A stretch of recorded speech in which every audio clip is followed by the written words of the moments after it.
എന്റെ റൂഹിന്റെ പാതി. രചന ആശു. അവതരണം ഷാഹുൽ മലയിൽ. എഡിറ്റിംഗ് ഫൈസൽ സി എന്ന് ഊഞ്ഞേരി.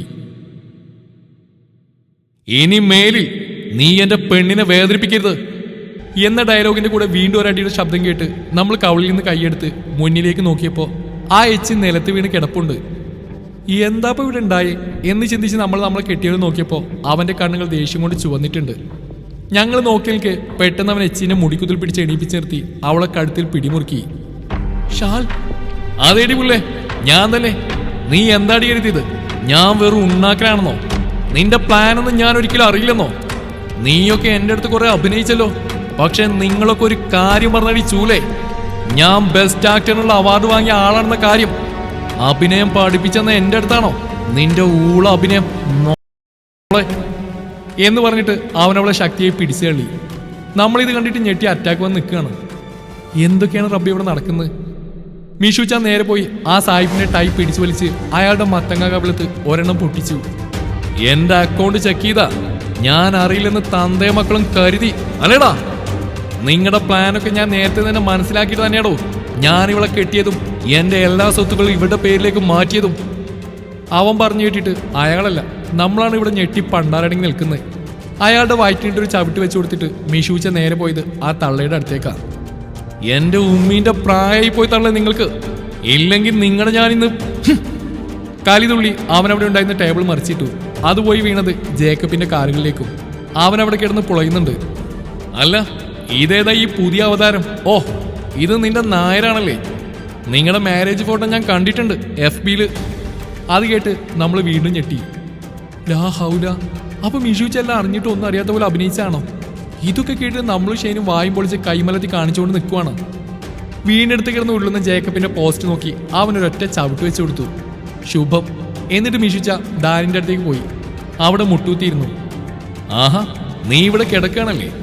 കിടത്തം കണ്ടിട്ട് ഷെയ്നു കൈവച്ച ലുക്കുണ്ടല്ലോ. എണീക്കട അവിടുന്ന് എന്ന് പറഞ്ഞ് ഓൻ ഡാനിയെ പിടിച്ച് എണീപ്പിച്ച് നിർത്തി. ദുവാ, ഇവിടെ വാ എന്നോ വിരലുകൊണ്ട് നമ്മൾ വിളിച്ചു. നമ്മൾ പോവാൻ മടിച്ചു. ഇനി ചിലപ്പോൾ കലിപ്പ് കയറി നമ്മൾ തല്ലാനാണോന്ന് അറിയില്ലല്ലോ. നിനക്കെന്താടി വരാനൊരു മടി? ഇവിടെ വരാൻ. നമ്മൾ ഷെയ്നെ നോക്കിയപ്പോൾ അവൻ നമ്മൾ നോക്കി വേഗം പോയിക്കോ, വെറുതെ ബാക്കി മേടിക്കാൻ നിൽക്കണ്ടെന്ന് പതുക്കെ പറഞ്ഞു. നമ്മൾ മെല്ലെ അരിച്ചരിച്ച് ഓൻ്റെ അടുത്തേക്ക് പോയി നിഷ്കുഭാവത്തിൽ നിന്നു. നിനക്ക് ഇവനെ കൊടുക്കാൻ ഒരു കടം ബാക്കിയില്ലേ? അതങ്ങ് കൊടുത്തേക്ക്. നമുക്കെന്തിനാ അതൊക്കെ? വാങ്ങിച്ചത് അപ്പം തന്നെ തിരിച്ചു കൊടുക്കണം. നമ്മളോട് മിഷുച്ച് അങ്ങനെ പറഞ്ഞപ്പോൾ ഇവൻ ഇത് ഏത് കടത്തിന്റെ കാര്യം പറയുന്നത് നമ്മൾ ആലോചിച്ചു. എടി, നമ്മുടെ കല്യാണത്തലേന്ന് ഇവൻ നിന്നെ മുറിയിൽ വെച്ച് ഉപദ്രവിക്കാൻ ശ്രമിച്ചില്ലേ? ആ കടത്തിന്റെ കാര്യം തന്നെ. യാ അല്ലാ, അതൊക്കെ ഓൻ എങ്ങനെ? നോക്കി നിൽക്കാതെ കൊടുക്കടി എന്ന് പറഞ്ഞിട്ട് ഓൻ നമ്മൾ നോക്കി പുഞ്ചിരിച്ചു. നമ്മൾ അപ്പം തന്നെ ഡാനിന്റെ അടുത്തേക്ക് പോയിട്ട് അവന്റെ കരണം നോക്കി ഒരെണ്ണം പൊട്ടിച്ചു. ഹൈ, ഇതെന്തോന്നാടി?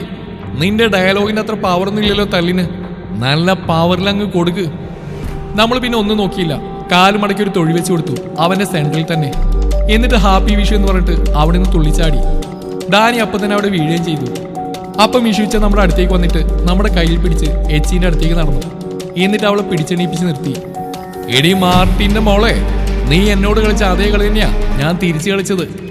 ഇനി ആണുങ്ങളോട് കളിക്കാൻ നീയൊന്ന് പേടിക്കും. നിന്നേക്ക് ഇവിടെ വരുത്തിയ എന്റെ ഐഡിയ എങ്ങനെയുണ്ട്? നിന്റെ എല്ലാ കള്ളത്തിലും എനിക്ക് എന്നെ മനസ്സിലായതടി മോളെ. ഞാൻ എന്തിനാ ഒന്നും അറിയാത്ത പൊട്ടനെ പോലെ തകർത്ത് അഭിനയിച്ചെന്ന് അറിയോ നിനക്ക്? നിങ്ങളെക്കുറിച്ചുള്ള തെളിവുകൾക്ക് വേണ്ടിയാടി ഇപ്പൊ അതെനിക്ക് കിട്ടി. പിന്നെ നിന്റെ ഭർത്താവിന്റെ വരവിന് വേണ്ടിയാ ഞാൻ ഇത്രയും കാത്തിരുന്നത്. ഇവൻ പുറത്തു ഉണ്ടായാലല്ലേ നിന്നെയൊക്കെ സഹായിക്കാൻ ആളുണ്ടാവും. കുടുംബസമേതം ജയിലിലാണെങ്കിൽ എങ്ങനെ പുറത്തിറങ്ങും? ഓൻ പറയുന്ന കേട്ടപ്പോൾ തന്നെ നമുക്ക് സന്തോഷമായി. ഷെയ്നും സന്തോഷം കൊണ്ട് വിളിക്കുന്നുണ്ട്. കല്യാണത്തിന് മുമ്പേ തന്നെ നിന്റെ എല്ലാ കളിയും ഞാൻ മനസ്സിലാക്കിയതാ. അന്ന് തന്നെ നിന്നെ ഒരു പാഠം പഠിപ്പിക്കാൻ എനിക്ക് അറിയാഞ്ഞിട്ട് അല്ലടി ഇങ്ങനെ ഒരു അവസരത്തിന് വേണ്ടി കാത്തിരുന്നാ ഞാൻ. നീയുമായിട്ടുള്ള കല്യാണം മുടങ്ങിപ്പോയത് അത് ഞാൻ നേരത്തെ കണക്കുകൂട്ടിയിരുന്നതാ. അതുകൊണ്ടാണല്ലോ ഞാൻ എൻ്റെ എൻഗേജ്മെന്റ് ഇവളോടൊപ്പം നടത്തിയത്. അത് കേട്ട് നമ്മൾ അലറി. വാട്ട്?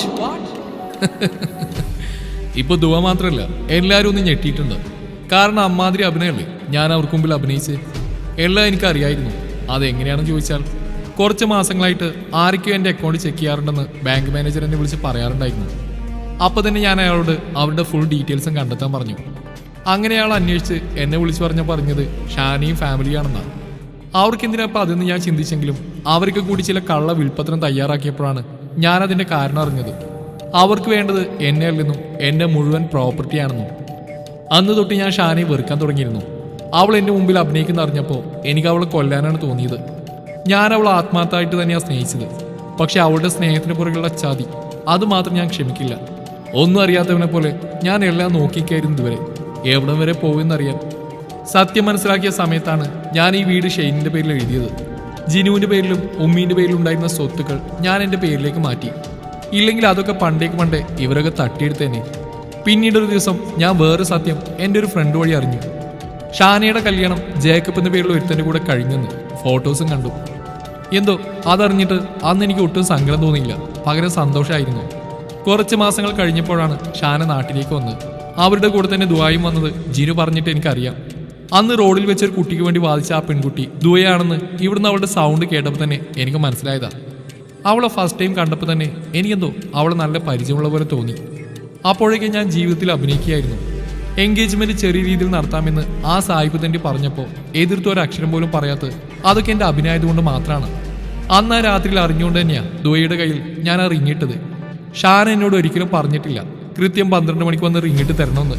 അത് ഞാൻ മനഃപൂർവ്വം ഒരു ഷോ കാണിച്ച് ദുബൈയുടെ കയ്യിൽ ഇട്ടുകൊടുത്താ. ആദ്യം എൻഗേജ്മെന്റ് നടത്തിയിട്ടല്ലേ കല്യാണം. സോ അതിനുവേണ്ടി മീഷു തയ്യാറാക്കിയ ഒരു ചെറിയ തിരക്കഥയായിരുന്നത്. ഞാൻ ശരിക്കും കെട്ടാൻ പോകുന്ന പെണ്ണിൻ്റെ കയ്യിൽ എല്ലാവരും കാണുക എനിക്ക് റിങ്ങിട്ട് കൊടുക്കാൻ പറ്റില്ലല്ലോ. അവിടെ എൻ്റെ പ്ലാൻ പൊളിയില്ലേ. അതുകൊണ്ടാണ് ആദ്യം അവളുടെ കയ്യിൽ റിങ്ങിട്ട്.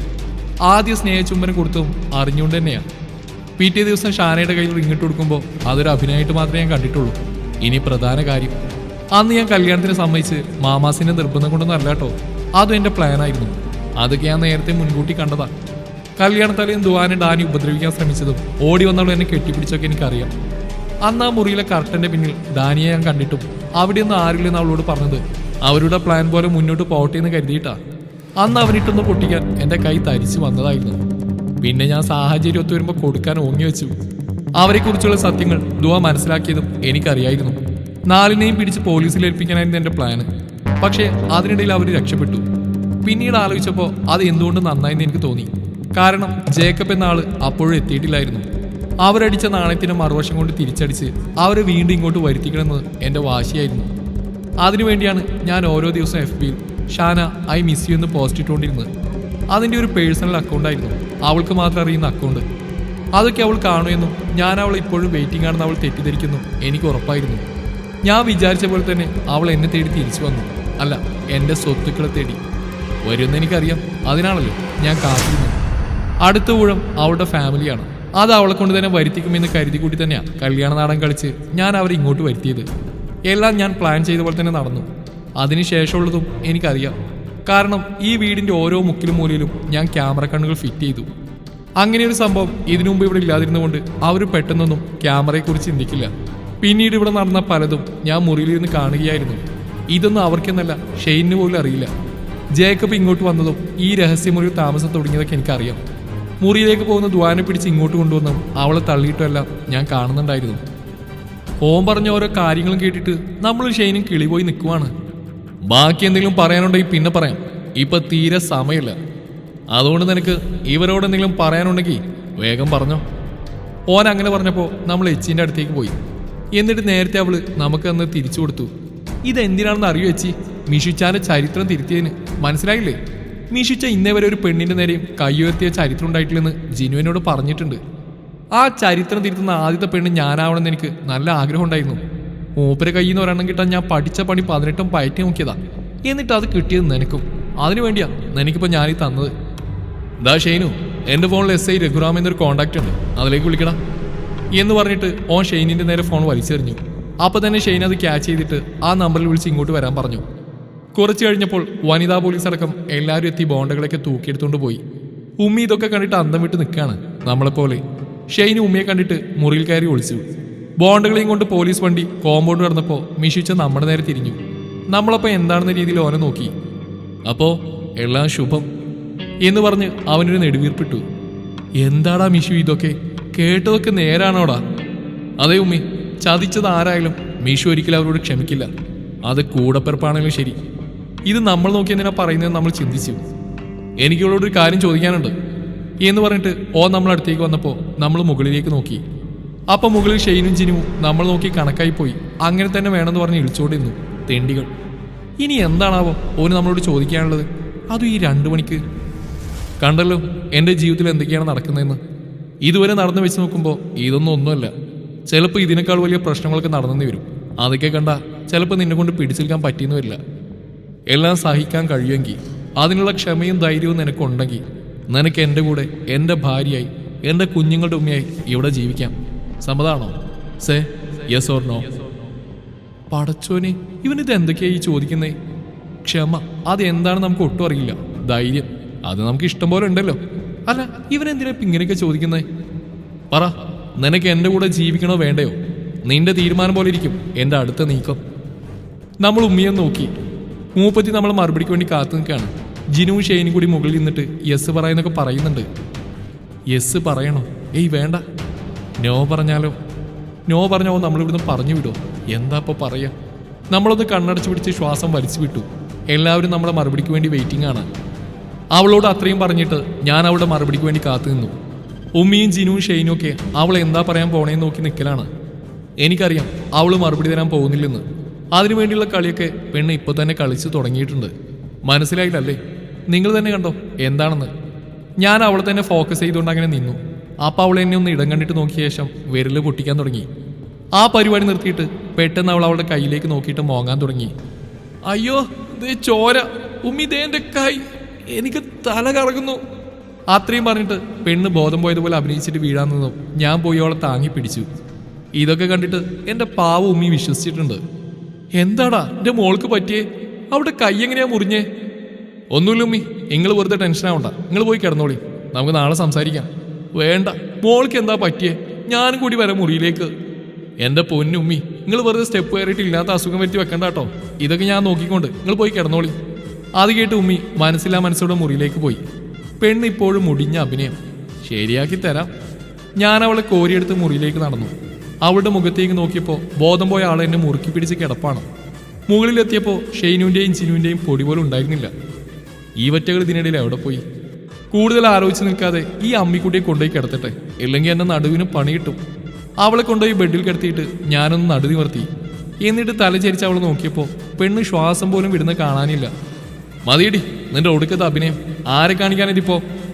അങ്ങനെ പറഞ്ഞിട്ട് പോലും ഓള് കണ്ണു തുറന്നില്ല. ആഹാ, അത്ര കായോ. ഞാൻ പോയി ഓളെ അടുത്തിരുന്നിട്ട് ഓളുടെ മുഖത്തേക്ക് തന്നെ നോക്കി. കല്യാണം കഴിഞ്ഞിട്ട് ഏകദേശം 1 മാസത്തോളായി. എന്ത് ചെയ്യാൻ, ഇതുവരെ ഒരു ഫസ്റ്റ് നൈറ്റ് പോലും മര്യാദക്ക് നടന്നിട്ടില്ല. ഏതായാലും ഇപ്പൊ നിനക്ക് ബോധമില്ലാത്ത സ്ഥിതിക്ക്. പറഞ്ഞു മുഴുവനാക്കും മുമ്പ് പെണ്ണ് കിടന്നിടത്തുനിന്ന് ചാടി എണീറ്റിരുന്ന് അല്ലോ വേണ്ട എന്ന് അലറി. അത് കേട്ട് ഞാൻ പൊട്ടിച്ചിരിച്ചു പോയി. അപ്പൊ നിന്റെ ബോധം പോയിട്ടില്ലേ? അഭിനയിച്ചതായിരുന്നോ? ഞാൻ റിയലാണെന്നാ കരുതിയേ. ഒലക്ക, ഇയാളെ മനഃപൂർവ്വം എന്നെ പീഡിപ്പിക്കാൻ വന്നല്ലേടൂ. എന്തോന്ന്? അല്ല, പേടിപ്പിക്കാൻ വന്നല്ലേന്ന്. ഞാൻ പേടിപ്പിച്ചാ പേടിക്കുന്ന ഒരു ഐറ്റം. അല്ല, നീ എന്താ ഞാൻ ചോദിച്ചതിന് മറുപടി തരാത്തേ എന്ന് പറഞ്ഞ് ഓള് പുതച്ചു മൂടി കിടന്നു. ഇപ്പൊ നീ ഉറങ്ങിക്കോ, നിന്നെ ഞാൻ എടുത്തോളാം. ഓ ആയിക്കോട്ടെ എന്ന് പറഞ്ഞിട്ട് ഓള് തിരിഞ്ഞിടന്നു. ശരിക്കും എനിക്ക് ചിരി വരുന്നുണ്ട് അതൊക്കെ കണ്ടിട്ട്. ഒന്ന് ഇരുത്തി മൂടിയിട്ട് ഞാനും പോയി കിടന്നു. എന്നാൽ ഈ ഷെയ്ൻ ഇതെവിടെ പോയി എന്ന് ഞാൻ വിചാരിച്ചപ്പോൾ തന്നെ എൻ്റെ ഫോണിലേക്ക് മെസ്സേജ് വന്നു. എന്നെ നോക്കണ്ട, ഞാൻ എപ്പോഴേ പോയി, ഫസ്റ്റ് നൈറ്റ് നടക്കട്ടെ എന്നൊരു മെസ്സേജ്. അത് വായിച്ചിട്ട് ഞാൻ ഓളെന്ന് തിരിഞ്ഞു നോക്കി.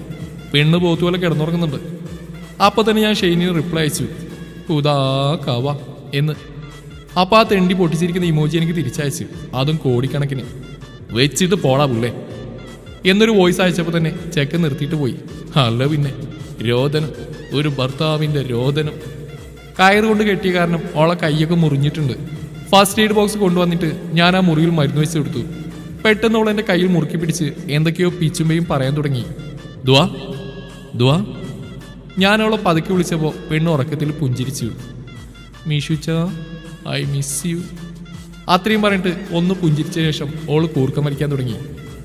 യാ അല്ലാ, ഇത് എന്ത് പോത്തിൻ്റെ ജന്മാണോ എന്താണെന്നറിയില്ല. കുരിപ്പ് കൂടെയുള്ളപ്പോൾ ഞാൻ എപ്പോഴും ഭയങ്കര ഹാപ്പി ആയിരിക്കും. ഇപ്പോഴും എന്തോ മനസ്സ് വല്ലാതെ സന്തോഷിക്കുന്നുണ്ട്. ഓരോന്ന് ചിന്തിച്ച് ഞാനും പോയി കിടന്നു.